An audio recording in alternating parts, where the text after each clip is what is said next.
అన్నా మీకు దండం పెడతా ఒక్క ఛాయ్ పైసలు కొట్టండి అన్నా అనగానే మీరు ఫోన్పే కొట్టిరా లేదా?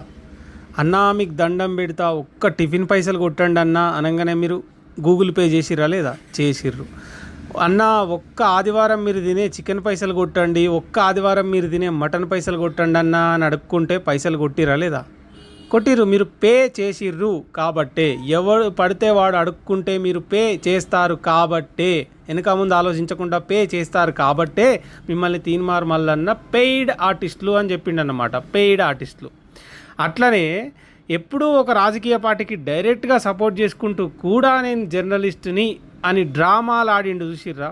ఆ డ్రామాని కూడా నమ్మిర్రు. ఎట్లా అంటే టీజేఎస్లో ఉండి నేను జర్నలిస్ట్ అని చెప్పుకున్నాడు, కాంగ్రెస్లో ఉండి జర్నలిస్ట్ అని చెప్పుకున్నాడు, బీజేపీలో ఉండి జర్నలిస్ట్ అని చెప్పుకున్నాడు, మళ్ళీ కాంగ్రెస్లోకి వచ్చి నేను జర్నలిస్ట్ అని చెప్పుకున్నాడు. కాంగ్రెస్ పార్టీలో ఉండి కాంగ్రెస్ ప్రభుత్వాన్ని ప్రశ్నిస్తా, నేను ప్రశ్నించే గొంతుకను అని చెప్పి